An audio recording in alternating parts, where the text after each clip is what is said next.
Менә тагын көзләр җитте, менә тагын яфрак коела. Алтын көзнең салкын һәм дымлы һавасына ябышып, янәдән бер өем шир мәктәпләр, балалар бакчалары аша гаиләләргә тарала. Бу чирга әзер дә торабыз кебек, тик әледән-әле борчулы имеш-мимешләр ишетелеп тора. Коронавирусның яңа дулкыны, кызамык, аеруча йогышлы ОРВИ.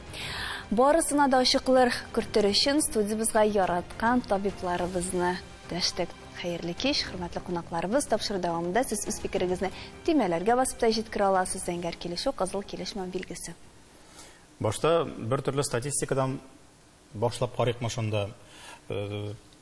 Бүгенге көндә, менә көзгә кирип барган вакытта, нинди ирек ширләр баш күтәрә башлады һәм нинди ширләрнең килүен көтәбез без көзлеккә. Айтырга кирәк, 5 майда Бөтен дөнья сәламәтлек оешмасы ВОЗ, Всемирная организация здравоохранения, бу коронавирус тамамлану турында хәбәр итте. Май айында, июнь айында, июль айында нинди инфекция белән без очраштык. Иске инфекциялар кайтты. Әйтик, кызамык турында сез әйттегез, кызамык очраклары бик күп булды. Балалар арасында да, зурлар арасында да. Аннары тешкән чире, бу геморрагическая лихорадка с почечным синдромом. Ин кин таралган, русча әйткәндә, природно-очаговая инфекция.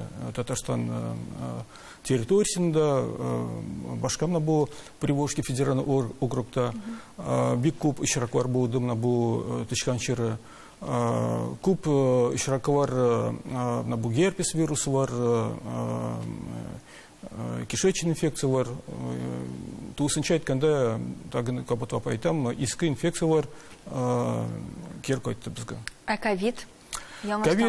Ковид очраклары ишре, ләкин алар сирәк, аерым очраклары гына күзәтелә. Ләкин Мына 20-21 еллар белән чагыштырганда, әйтергә кирәк, җәй көне үсеш күзәтелмәде. Элек бит нәрсә булды менә 20 елда, 21 елда без уйладык, менә башланды ковид яз көне.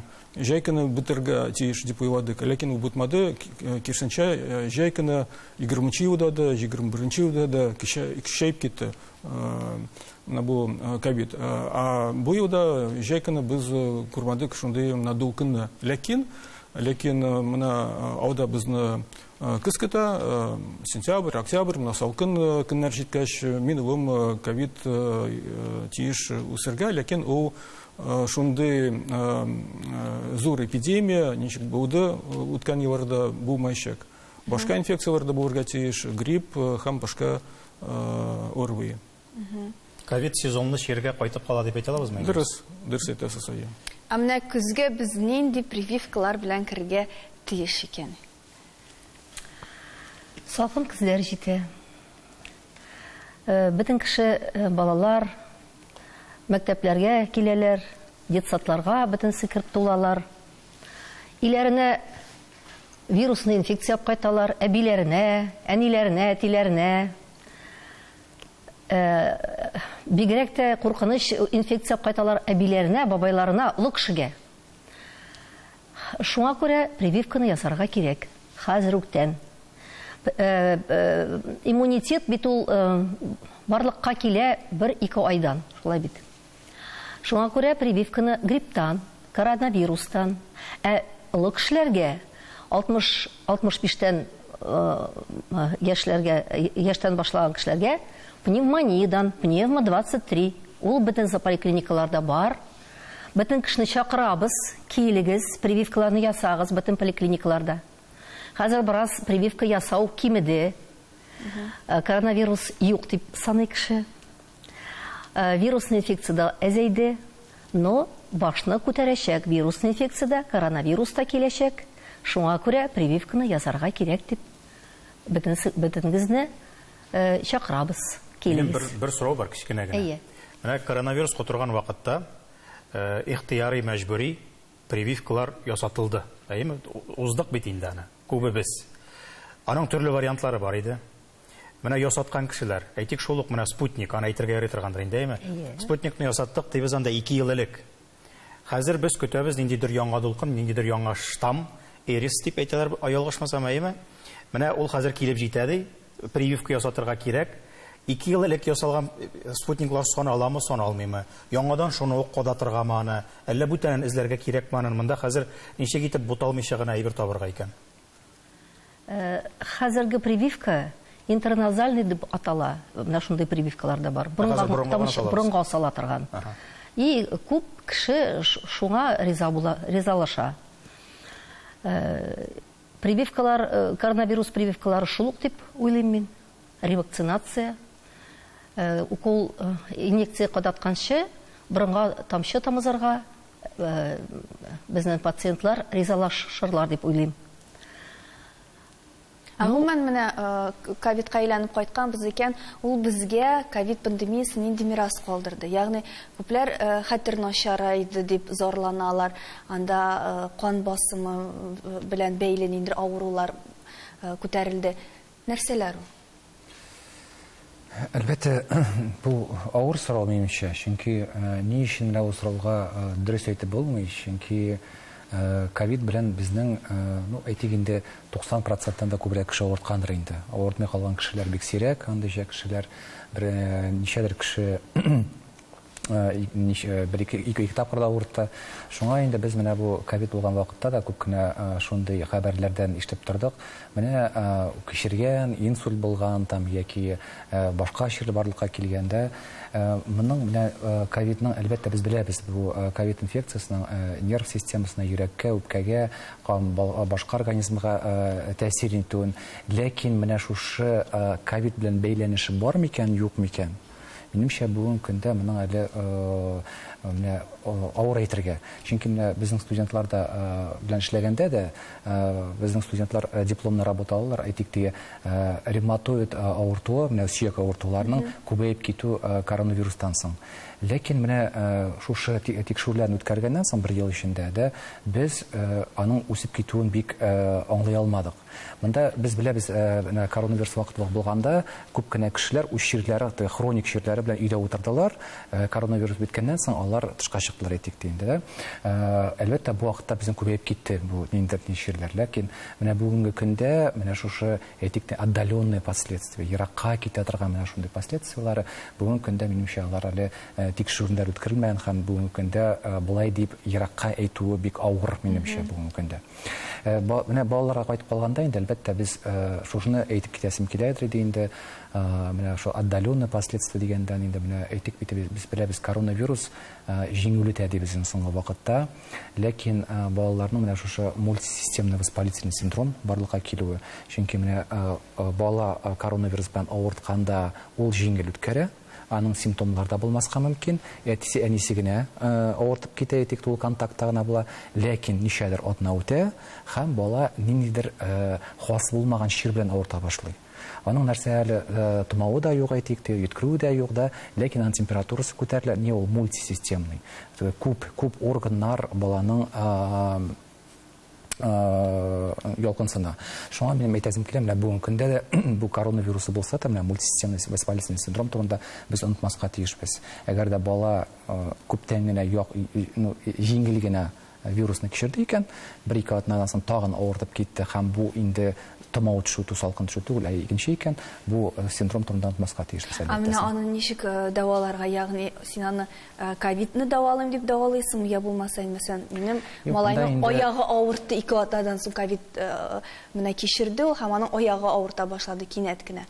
Без әйтәбез, монда мультисистемный воспалительный, ничәдер органнар, системаларда безнең менә күзәткән балалар арасында безнең булды бүйірләрендә авырткан балалар да булды. Буында да булырга мөмкин димәк. Буынлар хәтердә түгел, дөресен әйткәндә.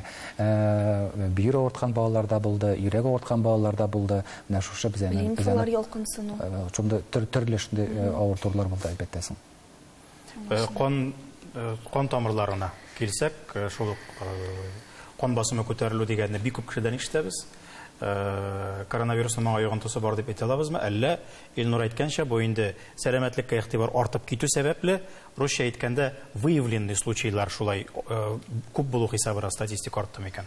Минем дә шулай ук әйтеп, кушып китәсем килә. Бүгенге көнгә коронавирус кан тамырларына, сосудларыбызга турыдан-туры зыян китерә дию дөрес түгел, диясем килә.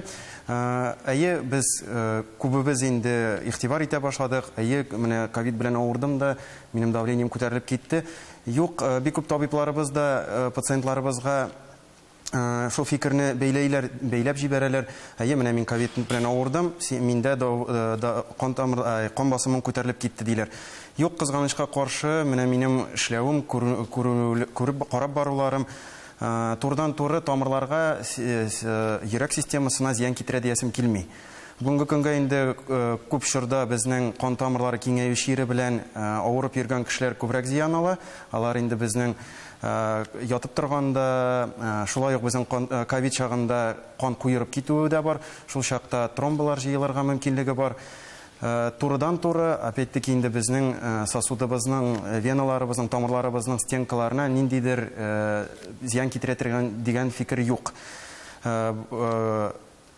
Кан тамырлары киңәеп, авырып яткан чорда турыдан-туры тромболар җыела. Тагын инде плюс безнең кушылып китә давалаганда без гормоннар белән кулланырга туры килә. Күп авыр үткәргән авыруларны инде шунда гына тромболар җыелып зыян китерәбез. Булай турыдан-туры ковид безнең тамырларыбызга зыян китерә дигән фикер белән ризалашасым килми. Бу безнең инде шулай ук җәй чорында да, менә безнең җәй чорында тамырлар белән авырышлар күбәя, зыяны күбәя. Хәзер әзрәк сезон төшеп китә, чөнки эсселек кими, но киридән кара-каршы килә инде безнең кешеләр авыр күтәрә башлый, бәрәңге чоры башлана. Шунда шулай ук хәзер менә ковид башланды да, безнең тромба белән зыян күргән кешеләр күбәя дип китергә дигән сүз тоже ризалашасым килми. Монда инде безнең кемнең кан тамырлары киңәю чире бар иде, ул булай да зыян күрергә мөмкинлеге бар. Кыска вакытлы рекламага тукталабыз, аннары дәвам итербез. Бүген сәламәтлек турында сөйләшәбез. Көзгә кергәндә нәрсәне истә тотырга кирәк?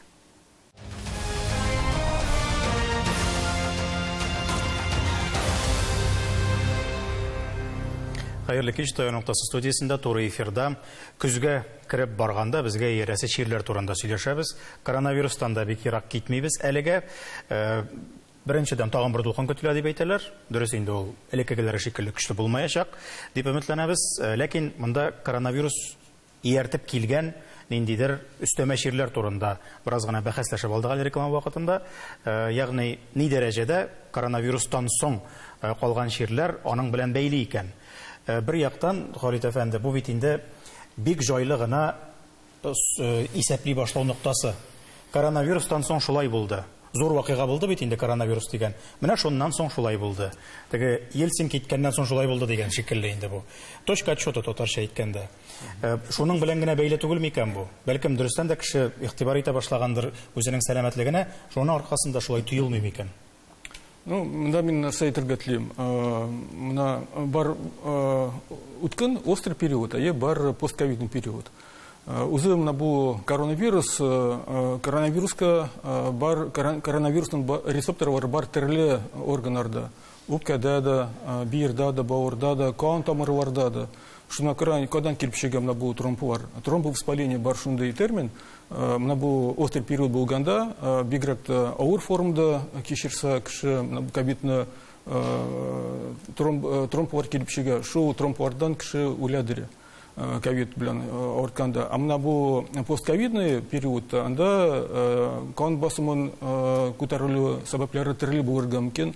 Тромблардан килү монда да сәбәпләр төрле мөмкин. Ләкин статистика буенча без күзәтәбез ковидтан соң 1 елдан соң да, 2 елдан соң да арткан статистика буенча шикәр чире белән авырулары, гипертония белән авырулары һәм нерв система белән авырулары да.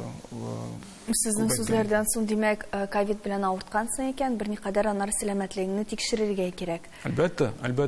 Менә бу постковидный синдром, ул күзәтелә төрле мәгълүматлар буенча 5-50% кешеләрдә, ковид белән авырткан кешеләрдә. Шуңа күрә Agar bilgiler var, bilgiler bulmasa? 60'tan kübrek isepлене. O baş ağrıtırga mümkün, hatır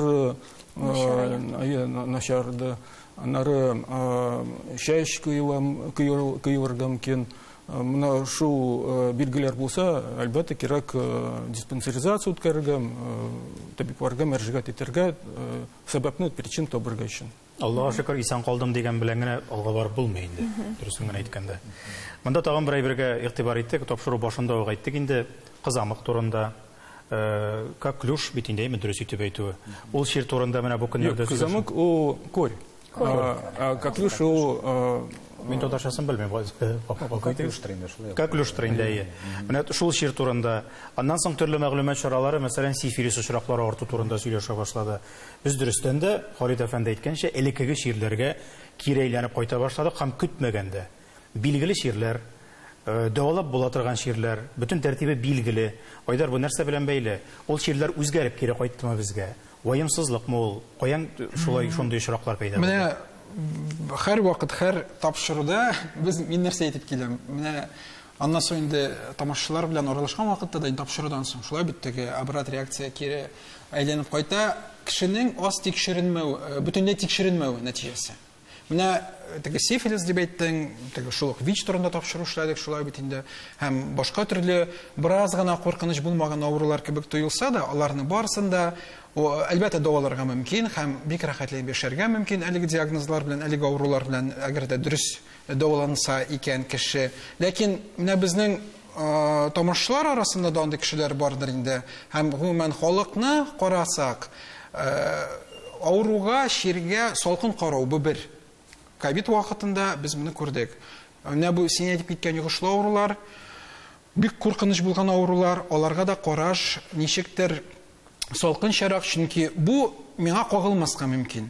Мин башка тормыш белән яшим, бу миңа кагылмый. Һәм тикшеренергә кирәк түгел, канны бирергә кирәк түгел, диспансерлаштыруны вакытында узмасаң да була диючеләр дә бар. Ләкин менә бу үзлегүләр нәтиҗәсе, менә шул югары кан басымы яисә башка төрле авырулар баш күтәреп чыга. Бу нилектән килә? Бу кешенең үзенең статусын белмәү, үзенең нинди авырулар бармы, юкмы икәнлеген белмәү һәм әзер булмау. Менә бу салкын тия дип әйтәбез без. Бу кешедән нилектән килә? Инде җәйдән без чыктык, иммунитет көчле, ашадык, кызындык, үз вакытында кирәк китешенчә шулай бит инде. Ләкин кеше авырый башлый. Ни өчен? Нәһә салкын көннәр башлана. Төнлә 7-8 градус җылы, көндез 17-14 градус җылы. Кеше кисәк кенә күчә алмый. Ләкин ул күчү өчен үзен җылда тотырга тиеш. Шулай бит дөрес киенә башларга кирәк инде бүгенге көндә. Һәм инде теге җылы бирмәү, иммунитет үзлеге дибез, бу кешенең барысы үзеннән тора. Мин әлбәттә бу теге берничә юнәлешне алдым, ләкин дөресен әйткәндә, барлык авыруларга кеше каршы тора ала дип әйтергә мөмкин. Ләкин әгәр дә үзенә карата мөнәсәбәте булса, әгәр дә үзенең сәламәтлегенә карата игътибарлыгы булса, һәм вакытында елга бер тапкыр булса да тикшеренсә. Чөнки әгәр дә бу статусларны белми икән кеше, нәрсә белән авырый, ни өчен аның температурасы күтәрелә, ни өчен кан басымы кинәт төшә башлады, бер авырудан икенчегә күчте, моны бит белергә мөмкин түгел. Айдар, гафу ит, менә чыннада әйтеп киттең, хәзер без көзгә керәбез, авырый башлыйбыз. Ничек сакланырга, бәлки ниндер шәйләр эчергәдер, ничек иммунитетны арттырырга? Бу сорауга кагылсак, мин иң беренче ашау тәртибен турында әйтеп китәсе киләдер. Чөнки мәсәлән, шул ковидтан соң анализларны карасак, мәсәлән, күп кешенең, ортан кешенең дефицитлары чыга башлый. Һәм инде иң беренче менә иммунитетка бәйле ул безнең аксым була. Әгәр дә организмны аксым белән әйбәт рәвештә күп күләмдә тупласак, ул инде безнең иммун системага көрәшергә мөмкинлек бирә. Ул инде безнең шундый гади продуктлардан алып була инде, ул ит, күкәй, диңгез балыгы, фасоль, борчак, ул менә җиңел аксым була инде безнең организм өчен. Һәм инде менә көндәлек продуктларга без чикләвек кушсак, җитен ырлыгы, кунжут кушсак, симәнкә кушсак, менә ул безнең аксымның бик әйбәт продуктлар аксым өчен була инде. Аңлыйсыз бит инде, аксым белок. Сез санап үткән продукциядән күп кешенең холодильнигында ит кенә бар. Менә шуңа күрә мин әйтәм, әгәр дә без менә шул гади продуктларны көндәлек рационга кушсак, менә аксымның менә воз буенча бит инде 1 килограмм веска инде 1 грамм аксым булырга тиеш. Һәм без шул аксымның депосын эшли алабыз безнең организмда. Һәм кирәк вакытта ул эшли. Мен 134 грамм аксым ашарга тиеш. Аның өчен күпме ит ашарга кирәк икән? Просто менә мин бит үзем дә, минем дә балаларым бар, гаиләм бар. Мин үзем менә шул юл белән барам һәм шуны Ит кенә җитми инде димәк. Ит кенә җитми. Сезнең фикерне дәвам итеп, менә миңа шулай дип әйткәннәр бар. Әгәр дә авыр исең килмәсә, һәр вакыт тук булырга кирәк дип әйтәләр. Менә бу дөрескә туры киләме, юкмы, Илнур әфәнде? Әлбәттә, мин шуңа менә еш авырта торган балаларга да әйтәм, әгәр сез балаларыгызны садикка илтәсез, беләсез, 8:30-да сезнең балаларны ашатачаклар. Ләкин өйдән чыгыр алдыннан баланы ашатып чыгарга кирәк. Чөнки әгәр дә бала аш икән, бу вакытта әлбәттә аның иммунитеты авыр тышка чыгу белән әлбәттә төшеп китүе мөмкин. Бу вакытта әлбәттә инде ул вирусны эләктерү бигрәк тә җиңелрәк булачак. Әлбәттә, мәсәлән, дөрес әйтәм. Безнең вакыт бар бугай әле, режиссерлар әйтеп узыр, күпме вакыт калганын, кулак кашып пырткына. Җитә икән, кульманолог буларак бер фикер, бер сорау. Хатын-кызларның, әниләрнең иң яраткан шөгыле бераз гына бурныннан ага башласа, йөткерә башласа, ингаляция ясау. Аның бит инде җиһазлары бик күп хәзер. Ул кул астында. Нинди очракларда ярый ул, нинди очракларда ярамый ул. Ютәлен җиңеләйтәм дип, шулык үләннәр кушылган әллә нинди экстрактлар нәрсәләр белән. Ул Моңа өстәп, Альберт, бу әниләрнең генә ихтыяры түгел, монда әле табиблар безгә ярдәм итә. Менә шулай эшләгез дип әйтәләр. ул дөрес әйберме, ингаляция ясау? Юк, әлбәттә инде әгәр дә баланага кирәк икән, бу ингаляцияның әйтик обструкциясе бар икән, яки инде тамагы кызарып ларингит булды икән, әлбәттә бу вакытларда ингаляция кирәк. Бу инде дарулар белән инде шул ингаляцияга уйлап чыгарылган. Инде кайтып калсак, физраствор кирәкмәгәнгә дә язалар. Әйтик, без барабыз икән физраствор белән, әлбәттә бүгенге көндә бу ингаляцияның доказательный базасы юк, әлбәттә юк. Үләннәргә карата әлбәттә бу үләннәрнең доказательный базасы юк. Күп кенә кеше анда интерферон ясыйлар. Ул инде бөтенләй дөрес әйбер түгел, чөнки интерферон ул крупный молекулярный белок дибез инде, ингаляция вакытында ул таушый гына, разрушаться гына итә. Әлбәттә кемдер анда тагын индер антисептиклар белән ясый ингаляцияларда, булар әлбәттә дөрес әйбер түгел. Гормональный препаратлар. Гормональный без ул вакытта без кашан кушабыз инде, менә шул обструкция булганда баланың инде гаратан юллары кысылып китсә инде, ләкин менә шул әйтик ларингит булганда әлбәттә ул вакытта кирәк ингаляция. Шуңа баланың борынына тамагына төште икән, бу вакытта әлбәттә бернинди ингаляция кирәкми, әле ашарга кирәкми. Бу әлбәттә соң.